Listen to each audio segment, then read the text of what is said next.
എല്ലാ കൂട്ടുകാർക്കും നല്ലൊരു രാത്രി ആശംസിച്ചുകൊണ്ട് മാമ്പഴത്തിന്റെ പുതിയ വീഡിയോയിലേക്ക് സ്വാഗതം. നമുക്ക് നേരെ ഉണ്ണിമോടെ അയ്യപ്പസ്വാമിയുടെ നാളത്തെ നല്ലൊരു പ്രമോ വിശേഷം കണ്ടാലോ. നാളത്തെ പ്രമോ വിശേഷത്തിൽ നമ്മൾ കാണുന്ന പഴക്കൊലയും കുരുമുളകും ഒക്കെ മോഷ്ടിച്ച് ആ കള്ളനെ പിടികൂടുന്നുണ്ട്. കള്ളനെ പിടികൂടാൻ സഹായിക്കുന്ന ഉണ്ണിമോളും ഗിരിദേവനും ബാവരും ഉണ്ണിമോളും ഗിരിദേവനും ലംബും ഒക്കെ ചേർന്നിട്ടാണ്. അപ്പൊ അതിന്റെ നല്ല നല്ല വിശേഷങ്ങളൊക്കെയാണ് നമ്മൾ കാണുന്നത്. ഇന്ന് തന്നെ നമ്മൾ കണ്ടു സുമതി തന്റെ വിഷമങ്ങളൊക്കെ തന്റെ കൂട്ടുകാരിയോടും അവരുടെ ഭർത്താവിനോടും പറഞ്ഞുകൊണ്ട് നിൽക്കുമായിരുന്നു. അപ്പൊ പഴക്കൊല ആരോ മോഷ്ടിച്ചുകൊണ്ട് പോയി. തന്റെ മോന് യൂണിഫോം മേടിക്കാണ്ട് വേറെ നിവൃത്തിയില്ലായിരുന്നു, അതുകൊണ്ട് മാത്രം ആ പഴക്കൊല വെട്ടി വിൽക്കാണ്ട്. പക്ഷെ ഞാൻ ഫോൺ വിളിച്ചിട്ട് തിരിഞ്ഞു കഴിഞ്ഞപ്പോഴത്തേനും ആ വാഴക്കൊല കണ്ടില്ല എന്ന് പറയാം. പെട്ടെന്ന് അവർ പറഞ്ഞു അത് ആരെടുത്തോണ്ട് പോകാനാന്ന് പറയണേ. ഈ സമയത്താണ് ആ ചെറുപ്പക്കാരൻ അങ്ങോട്ട് വരുന്നത്. ചെറുപ്പക്കാരൻ കണ്ടു സ്കൂട്ടിയിലൊരു കവർ ഇരിക്കുന്നത്. അപ്പൊ ഇവര് പറയുന്ന കേട്ടായിരുന്നു കുരുമുളക് കൊടുക്കാൻ പോവാന്ന്. അത് അടിച്ചു മാറ്റിയിട്ട് തന്നെ കാര്യം.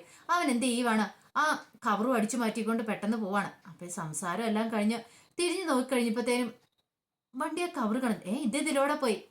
സുമതി പറഞ്ഞു ഇതന്നെ ഞാനും പറഞ്ഞേ, ഞാനും ഇതുപോലെ ഫോൺ വിളിച്ചിട്ട് തിരിഞ്ഞു നോക്കിയപ്പോ കണ്ടില്ല എന്ന് പറഞ്ഞു. എന്നാലും അത് ഏതാ കള്ളന്? ദൈവമേ, എത്ര രൂപയുടെ കുരുമുളകാ അത് പോയല്ലോ എന്ന് പറയാണ്. ഇതങ്ങനെ വെറുതെ വിട്ടിട്ട് കാര്യമില്ല, എത്രയും പെട്ടെന്ന് നമ്മളെ കണ്ടുപിടിക്കണം. നമുക്ക് അവൻ ആരാണെങ്കിലും കണ്ടുപിടിക്കണം എന്ന് പറയാം. ഈ സമയത്ത് ഒന്ന് രണ്ട് പേരെ അതിലൂടെ വരുന്നുണ്ട്. അവരോട് ചോദിച്ചു ഇവിടെ നല്ല നടന്ന് പോകുന്നുണ്ടോന്ന് ചോദിക്കണേ. ഇല്ല കണ്ടില്ല എന്ന് പറയണം. അവരോടും കാര്യങ്ങളൊക്കെ പറയണം. എന്നാലും ഈ നാട്ടിൽ ഇങ്ങനെ ഒരു കള്ളനോ, അത് കൊള്ളാലോ. അതങ്ങനെ വെറുതെ വിട്ടാൽ പറ്റില്ല. ഇനി വാഴക്കൊലയായി കുരുമുളകായി നാളെ നമ്മുടെ വീട്ടിലും കയറി അവൻ മോഷ്ടിക്കും. അപ്പൊ അവനെ നമുക്ക് കൈയോടെ പിടികൊണ്ടെന്ന് ചോദിക്കണം. അപ്പൊ അവരെല്ലാം കൂടെ അങ്ങനെ ഒരു തീരുമാനം എടുത്തു, നാട്ടുകാരെല്ലാം കൂടെ കൂടിയിട്ട്. ഈ സമയം ഉണ്ണിമോള് ഗിരിദേവനോട് ചോദിച്ചു നമ്മൾ ഇനി എങ്ങോട്ടാ ഗിരിദേവ പോകുന്നത്? എത്ര സമയം നമ്മളിങ്ങനെ നടപ്പ് തുടങ്ങിയിട്ട് ഒരെത്തും പിടിയും കിട്ടുന്നില്ലോ എന്ന് പറയാണ്. എന്താ ഉണ്ണിമോടെ മടുത്തോന്ന് ചോദിക്കണം. മടുക്കാൻ തുടങ്ങിയിട്ടുണ്ടെന്ന് പറയാ. ഈ സമയം ഉണ്ണിമോള് ചോദിച്ചു അല്ല ആ ചേട്ടന്മാരെന്തിനാ ആ രണ്ട് പഴക്കൊല്ല അത് ഇവിടെ നിന്ന് മോഷ്ടിച്ചോണ്ട് വന്നാണോ? അതുകൊണ്ടാണ് അവരവിടെ കഴിച്ചുകൊണ്ടിരുന്നേ. എന്റെ പുറകെ വന്നിട്ട് അത് കഴിക്കാനും പറഞ്ഞു. പക്ഷെ ആ ചേട്ടന് സത്യം അറിയാൻ തോന്നേ. അയാളെ കാണിച്ചു തരാന്നല്ലേ പറഞ്ഞ്, ആ ശില്പിനെ കാണിച്ചു തരാൻ എന്നോട് പറഞ്ഞായിരുന്നു. പക്ഷെ ആ പഴം മൊത്തം ഞാൻ കഴിക്കുമായിരുന്നു, ശില്പിനെ കാണിച്ചു തന്നേനോ അല്ലേന്ന് ചോദിക്കുകയാണ്. അതൊക്കെ വെറുതെ പറയുന്നല്ലേ ഉണ്ണിമോളെ. ഉണ്ണിമോളെ ഒന്ന് പരീക്ഷിക്കാൻ വേണ്ടിയിട്ട് അയാൾ ചെയ്ത തന്ത്രമല്ലേന്ന് ചോദിക്കുകയാണ്. ഉണ്ണിമോള് പറഞ്ഞു ശരിയാ, പക്ഷെ ആ ചേട്ടൻ ഭയങ്കര ദുഷ്ടനാന്ന് തോന്നേ, അതുകൊണ്ടല്ലേ എന്നെ ഉപദ്രവിക്കാൻ വന്നേ. കൃത്യസമയത്ത് തന്നെ ലംബുവും ഗിരിദേവനും വന്നില്ലായിരുന്നെങ്കിൽ എന്നെ ആ ചേട്ടൻ കൊണ്ട് ഉപദ്രവിച്ചാനെന്ന് പറയാം. ഞാൻ കൃത്യസമയത്ത് തന്നെ വന്നില്ലേ, ഞാന് മുത്തശ്ശിക്ക് ഒരു വാക്ക് കൊടുത്തിട്ടുണ്ട് ഉണ്ണിമോൾക്ക് ഒരു അപകടം സംഭവിക്കില്ലെന്ന്. അപ്പൊ ഉണ്ണിമോളെ നോക്കേണ്ട കടമ എനിക്കില്ലേന്ന് ഗിരിദേവൻ ചോദിക്കണം. അങ്ങനെ അവർ നടന്നാടന്ന് അങ്ങോട്ട് വരുമ്പോഴാണ് ഒരാൾക്കൂട്ടം കണ്ടേ. ഇതെന്താ ഇവിടെ ഇത്രമാത്രം ആൾക്കൂട്ടം? പെട്ടെന്ന് ഗിരിദേവൻ അങ്ങോട്ട് എന്നിട്ട് എന്താ ചേച്ചി ഇവിടെ കാര്യം, എന്താ ഇങ്ങനെ എല്ലാരും കൂടി നിൽക്കണമെന്ന് ചോദിക്കണം. അതോ ഒന്നും പറയണ്ട എന്റെ മോനെ, ഇവിടെ മോഷണം നടന്നിരിക്കുമെന്ന് പറയാം. മോഷണോ? എന്ത് മോഷണം? ഈ നിൽക്കുന്ന ചേച്ചി ഉണ്ടല്ലോ, ഈ സുമതിയുടെ രണ്ട് വാഴക്കൊല ഒരു കള്ളൻ അടിച്ചുകൊണ്ട് പോയത്. പിന്നെ ആ നിൽക്കുന്ന അവരുണ്ടല്ലോ, അവരുടെ ആണെങ്കിൽ കുറച്ച് കുരുമുളകും അത് കൊടുക്കാൻ വേണ്ടി കടയിലേക്ക് കൊണ്ടുപോകുന്ന സമയത്ത് അതും അടിച്ചു മാറ്റിക്കൊണ്ട് പോയെന്ന് പറയണം. ഓഹോ, അപ്പൊ അങ്ങനെയാണ് കാര്യങ്ങള്. അല്ല അപ്പൊ ഉണ്ണിമോള് ഗിരിദേവനോട് പറഞ്ഞു ഒരു പക്ഷേ എങ്കിൽ വാഴക്കൊല നമ്മൾ ഇങ്ങോട്ട് വന്നപ്പോ കണ്ടില്ലേ, രണ്ടു മൂന്ന് ചേട്ടന്മാര് കൂടിയിട്ട് വാഴപ്പഴം തിന്നോണ്ടിരിക്കുന്നത്, ഇനിയിപ്പൊ അതായിരിക്കുമോ എന്ന് ചോദിക്കുകയാണ്. ഗിരിദേവൻ പറഞ്ഞു അത് തന്നെയാന്ന് പറയണേ. പെട്ടെന്ന് ഉണ്ണിമോള് എന്നിട്ട് അതിലൊരാളോട് പറഞ്ഞു അതെ ഞങ്ങൾ കണ്ടായിരുന്നു, രണ്ട് മൂന്ന് ചേട്ടന്മാര് കൂടിയിട്ട് ആ വാഴത്തോട്ടത്തിലിരുന്ന് വാഴപ്പഴം കഴിക്കുന്ന കണ്ടായിരുന്നു പറയണേ. എന്നോട് വേണമെന്ന് ചോദിച്ചു. ഞാൻ വേണ്ടാന്ന് പറഞ്ഞപ്പോ തിന്നാനും പറഞ്ഞുകൊണ്ട് എന്റെ പുറകെ വന്ന് ആ സമയത്ത് ഞങ്ങൾ ഓടി രക്ഷപ്പെടുക ചെയ്തതെന്ന് പറയാം. ഓഹോ, അപ്പൊ അങ്ങനെയാണ് കാര്യങ്ങൾ. അല്ലാതെ എവിടെയാ മോളേന്ന് ചോദിക്കുകയാണ്. വാ കാണിച്ചു തരാമെന്നും പറഞ്ഞുകൊണ്ട് ഉണ്ണിമോള് അവരെയും കൂട്ടിക്കൊണ്ട് അങ്ങോട്ട് പോവാണ്. അങ്ങനെ ചെന്ന് കഴിഞ്ഞപ്പോ എന്താ അവിടെ കാണുന്ന കാഴ്ച, അവന്മാര് വീണ്ടും അവിടെ ഇരുന്ന് അത് കഴിച്ചുകൊണ്ടിരിക്കുകയാണ്. അവിടെ തന്നെ ഉണ്ടായിരുന്നു. അപ്പൊ ആൾക്കെല്ലാം കൂടി വരുന്ന കണ്ടപ്പോ തന്നെ ഒരുത്തിന് കാര്യം മനസ്സിലായി. അപ്പൊ കുരുമുളക് വിറ്റിട്ട് ആ പണം കൊണ്ട് സിനിമയ്ക്ക് പോകാനായിരുന്നു ആ ചെറുപ്പക്കാരുടെ ഉദ്ദേശം. അപ്പൊ പണത്തിന് വേറെ നിവൃത്തിയില്ലാത്തോണ്ട് അവന്മാര് മോഷ്ടിക്കാൻ ഇറങ്ങിയതാ. ആൾക്കാരെല്ലാം വരുന്ന കണ്ടപ്പം ആ വാഴക്കൊല മോഷ്ടിച്ച് അവൻ ഓടുക. ബാക്കി രണ്ടോമാര് ഓടി രക്ഷപ്പെട്ടു. പക്ഷെ ഇവൻ ഓടി പുറകെ ഉണ്ണിമോള് പറഞ്ഞു ഞാൻ പോകുന്ന ചേട്ടനാ, ഓടി പോകുന്ന ചേട്ടനാന്ന് പറയാണ്. ഇത് കേട്ടതും ബാക്കി എല്ലാരും കൂടി അവന്റെ പുറകെ പോയിട്ട് അവനെ പിടിക്കുവാണ്. അവനെ പിടിച്ചു കഴിഞ്ഞാൽ അവനോട് ചോദിച്ചു നീ എല്ലാടെ വാഴക്കൊല മോഷ്ടിച്ചെന്ന് ചോദിക്കണം. പക്ഷെ അവൻ ആദ്യം അത് സമ്മതിച്ചില്ല, അവസാനം സമ്മതിച്ചു. പിന്നീട് ആ കട്ടെടുത്ത് മോഷ്ടിച്ച കുരുമുളക് എന്തിയാടാന്ന് ചോദിക്കുകയാണ്. അവനും പറഞ്ഞു കുരുമുളക് ഞാൻ മോഷ്ടിച്ചില്ല, സത്യം പറഞ്ഞോ അല്ല നിന്നെ ഇന്ന് തല്ലി കൊല്ലുമെന്ന് പറയണം. പെട്ടെന്ന് പറഞ്ഞു അതെ അവിടെ ഇരിപ്പുണ്ടെന്ന് പറയണം. പിന്നീട് ആ കുരുമുളക് കാണിച്ചു കൊടുക്കണം. അങ്ങനെ അത് അവർക്ക് ആ കുരുമുളക് കിട്ടിക്കഴിഞ്ഞപ്പോഴത്തേനും അവര് വന്ന് ഉണ്ണിമോളിൽ പറഞ്ഞു ഒത്തിരി നന്ദിയുണ്ട് കേട്ടോ, മോൾ ഈ സമയത്ത് ഇവിടെ വന്നില്ലായിരുന്നെങ്കിൽ ഇവനെ ഞങ്ങൾക്ക് പിടികൂടാൻ പറ്റില്ല എന്ന് പറയണം. അപ്പൊ ഒരുത്തൻ പറഞ്ഞു ഇവനെ അങ്ങനെ വെറുതെ വിട്ടിട്ട് കാര്യമില്ല. ഒരു കാര്യം ചെയ്യാം, ഇവനെ നമുക്കിവിടെ കെട്ടിയിടാന്ന് പറയണം.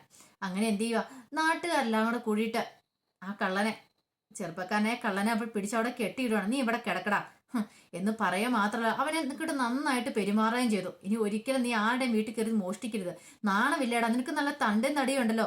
എന്തായാലും ജോലി എടുത്ത് നിനക്ക് ജീവിച്ചുകൂടെ? അധ്വാനിച്ച് ജീവിക്കടാ. മറ്റുള്ളവരുടെ സാധനം മോഷ്ടിച്ചാണ്ടാ ജീവിക്കുന്നതെന്ന് ചോദിച്ചുകൊണ്ട് കുറെ അടിക്കുകയോ ചെയ്തു. അവസാനം ഗിരിദേവൻ വന്നിട്ട് പറഞ്ഞു, മതി, ഇനി അയാളെ ഉപദ്രവിക്കേണ്ടെന്ന് പറയണേ. ഇനി അയാളെ ഉപദ്രവിച്ചിട്ടുണ്ടെങ്കിൽ, അയാളെ വല്ല സംഭവിച്ചിട്ടുണ്ടെങ്കിൽ പിന്നെ എല്ലാവരും അകത്താവും. അത് വേണ്ടാന്ന് പറയണേ. പിന്നീട് ആൾക്കാരെല്ലാം കൂടെ പോവാണ്. ഈ സമയത്ത് ഗിരിദേവൻ ചെന്നിട്ട് ചോദിച്ചു, എന്തിനാ എൻ്റെ ചേട്ടാ വേണ്ടാത്ത പണിക്ക് പോയത്? ഇതിന്റെ വല്ല ആവശ്യം ഉണ്ടായിരുന്നോ? ജോലി എടുത്ത് ജീവിച്ചാൽ പോരെന്ന് ചോദിക്കുകയാണ്. അവനൊന്നും പറയാനില്ലായിരുന്നു. ലെമ്പു പറഞ്ഞു, എന്റെ ഉണ്ണിമോളുടെ പുറകെ നിങ്ങൾ ശല്യം ചെയ്യാൻ വന്നപ്പോഴേ ഞാൻ നിന്നോട് പറഞ്ഞ, എന്റെ പുറകെ അല്ല എന്റെ ഉണ്ണിമോളെ ശല്യം ചെയ്യാൻ വന്നിട്ടുണ്ടെങ്കിൽ അതിന്റെ കർണം ഒടിച്ച് പൊട്ടിക്കുന്നു. ഇപ്പൊ നിനക്ക് ആവശ്യത്തിന് കിട്ടിയില്ലാടാന്ന് ചോദിക്കുകയാണ്. അതെ, നിങ്ങൾ എന്നെ ഒന്ന് അഴിച്ചു വിടാൻ പറയണം. അഴിച്ചു വിടാനോ? എന്നിട്ട് വേണം ഇനിയിപ്പൊ നാട്ടുകാരെല്ലാം കൂടെ ഞങ്ങളെ തല്ലാനെന്ന് ഉണ്ണിമോള് പറയണം. എന്നെ ഒന്ന് അഴിച്ചു വിടാൻ, ഞാൻ എവിടുന്ന് ഇങ്ങോട്ടേലും പൊക്കോളാം, ഞാൻ ഈ നാട്ടിൽ പോലും കാണില്ല എന്ന് പറയണം. ഉണ്ണിമോള് ഗിരിദേവനോട് ചോദിച്ചു, അഴിച്ചു വിടണോ ഗിരിദേവെന്ന് ചോദിക്കണം. അഴിച്ചു വിട്ടാക്കാൻ ഗിരിദേവൻ പറയണേ, ഇനിയിപ്പൊ അയാളൊന്നും ചെയ്യത്തില്ലെന്ന് പറയുന്നത്. അപ്പൊ അയാളോട് പറഞ്ഞു, ഇനി മേലാല് ആളുടെ ഒരു സാധനം മോഷ്ടിക്കാൻ ഇറങ്ങിയേക്കല്ല. ഇറങ്ങിയെന്ന് അറിഞ്ഞിട്ടുണ്ടെങ്കിൽ ഇതായിരിക്കില്ല അവസ്ഥ, ഇതിനേക്കാളും ഭീകരമായിരിക്കും അവസ്ഥ എന്ന് പറയണം. അങ്ങനെ അവിടെ നിന്ന് ഒരു വിധത്തിൽ ആ ചെറുപ്പക്കാരൻ അങ്ങോട്ട് പോവാണ്. പിന്നീട് നടന്ന് പടുത്തുമ്പോൾ ഉണ്ണിമോള് പറഞ്ഞു, ഇനിയിപ്പൊ എന്ത് ചെയ്യും നമ്മള്? ഒരിടത്തും കാണുന്നില്ല, ഇപ്പൊ ആരോട് പോയി ചോദിക്കുമെന്ന് ചോദിക്കുകയാണ്. എന്തേലും ഒരു വഴി ഉണ്ടാക്കാം. പക്ഷെ ഇനി എവിടെ കിടക്കും?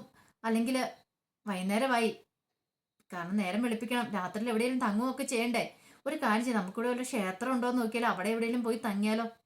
പക്ഷെ അത് പറ്റുമെന്ന് തോന്നുന്നില്ല. ഈ സമയത്താണ് സുമതി അതിലൂടെ വരുന്നത്. സുമതി കണ്ടു. അപ്പൊ സുമതിയോട് ഉണ്ണിമോള് ചോദിച്ചു, അല്ല ഇവിടെ ശില്പങ്ങളൊക്കെ ഉണ്ടാക്കുന്ന ആരെങ്കിലും ഉണ്ടോ? ശില്പി അങ്ങനെ ആരെങ്കിലും അറിയാവുന്ന ചോദിക്കണം. എന്റെ അറിവിൽ അങ്ങനെ ആരും ഇല്ലാന്ന് പറയണം. അല്ല എന്താ അങ്ങനെ ചോദിച്ചേ? അല്ല ഞങ്ങൾ അവരെ അന്വേഷിച്ച് ഇറങ്ങിയതാന്ന് പറയണേ. പിന്നീട് കാര്യങ്ങളൊക്കെ പറഞ്ഞു. എന്നൊരു കാര്യം ചെയ്യും, എന്റെ വീട്ടിലേക്ക് വരാൻ പറഞ്ഞുകൊണ്ട് അവരെ അങ്ങോട്ട് കൂട്ടിക്കൊണ്ട് പോവാണ്. ഉണ്ണിമോളെയും ഗിരിദേവനും ലെമ്പുവിനെയും അങ്ങോട്ട് കൂട്ടിക്കൊണ്ട് പോവാണ്. കാരണം സന്ധ്യ കഴിഞ്ഞിട്ടുണ്ടെങ്കിൽ അവർക്ക് എവിടെയും തങ്ങണമല്ലോ. അങ്ങനെ അവിടെ ചെന്ന് വിശ്രമിക്കുകയാണ് 3 പേരും. പിന്നീട് കുളിച്ച് വേഷമെല്ലാം മാറിക്കഴിഞ്ഞപ്പോഴത്തേനും ഉണ്ണിമോള് ചോദിച്ചു, അല്ല ഗിരിദേവൻ, ഞാനൊരു കാര്യം ചോദിച്ചോട്ടെ, ഇത്ര സമയമായിട്ട് നമുക്ക് എന്താണെന്നൊന്നും കണ്ടെത്താൻ പറ്റിയിട്ടില്ല. ഇനിയിപ്പോൾ ആ ശില്പീനെ കണ്ടെത്താൻ പറ്റിയില്ലെങ്കിൽ നമുക്ക് ഒന്നും ചെയ്യാൻ പറ്റില്ലല്ലോ, എന്ത് ചെയ്യുമെന്ന് ചോദിക്കുകയാണ്. പെട്ടെന്ന് ഗിരിദേവൻ പറഞ്ഞു, ശില്പീനെ കണ്ടെത്താൻ പറ്റിയില്ലെങ്കിൽ എന്താ സംഭവിക്കുന്നത്? ഇനി ഉണ്ണിമോളുടെ ആഗ്രഹം നടക്കത്തില്ല. അയ്യപ്പസ്വാമിക്ക് ആടയാഭരണങ്ങൾ എന്നുള്ള ഉണ്ണിമോളുടെ ആഗ്രഹം കൂടി ഉപേക്ഷിക്കേണ്ടി വരും. അതുകൊണ്ട് ഇന്നോ നാളെയോ, അതിനായി 2 ദിവസത്തിനുള്ളിൽ തന്നെ നമുക്ക് ശില്പിയെ കണ്ടെത്തണം. എങ്കിൽ മാത്രമേ ആ വിഗ്രഹത്തിന് ചാർത്താനുള്ള ആടയാഭരണങ്ങൾ പണിയിക്കാൻ പറ്റുള്ളൂ. മിഥുനം 10-ാം തീയതി ഉത്സവമാണ്. ഉത്സവത്തിന് മുമ്പ് ആടയാഭരണങ്ങൾ കൊണ്ട് എത്തിക്കണം. അപ്പൊ ഇതും കൂടെ കേട്ടുകഴിഞ്ഞപ്പോൾ ഉണ്ണിമോൾക്ക് വല്ലാത്ത സങ്കടം. ഉണ്ണിമോള് പ്രാർത്ഥിക്കുക, എൻ്റെ അയ്യപ്പസ്വാമി എങ്ങനെയെങ്കിൽ നീ ഞങ്ങൾക്കൊരു വഴി തരണേന്ന് പറഞ്ഞുകൊണ്ട് ഉണ്ണിമോള് ഒന്ന് പ്രാർത്ഥിക്കുകയാണ്. അപ്പൊ അതിന്റെ നല്ല നല്ല വിശേഷങ്ങളൊക്കെയാണ് കാണാൻ പോകുന്നത്. ഇനിയിപ്പം നാളെ ശില്പിനെ കുറിച്ചുള്ള എന്തെങ്കിലും വിവരം കിട്ടുമോ ഒന്നും പറയാൻ പറ്റില്ല. ഒരു പക്ഷെ എവിടുന്നേലും ഉണ്ണിമോൾക്ക് ആ വിവരം കിട്ടുമായിരിക്കും. അങ്ങനെ ശില്പിനെ അന്വേഷിച്ച് കണ്ടുപിടിക്കുകയും ചെയ്യും. അപ്പൊ ആ വിശേഷങ്ങൾക്കായി നമുക്ക് എല്ലാവർക്കും കാത്തിരിക്കാം കേട്ടോ. ആദ്യമായിട്ട് കാണുന്നവരാണെങ്കിൽ ചാനൽ ഇഷ്ടപ്പെട്ട ഒന്ന് സബ്സ്ക്രൈബ് ചെയ്യാൻ മറക്കരുതേ. അതോടൊപ്പം തന്നെ കണ്ടുകൊണ്ടിരിക്കുന്ന എല്ലാവരുടെ സപ്പോർട്ടിലേക്കും തുടർന്നും പ്രതീക്ഷിച്ചുകൊണ്ട് എല്ലാവർക്കും ഒരിക്കൽ കൂടി നല്ലൊരു രാത്രി ആശംസിച്ചുകൊണ്ട് നിർത്തുന്നു. നന്ദി.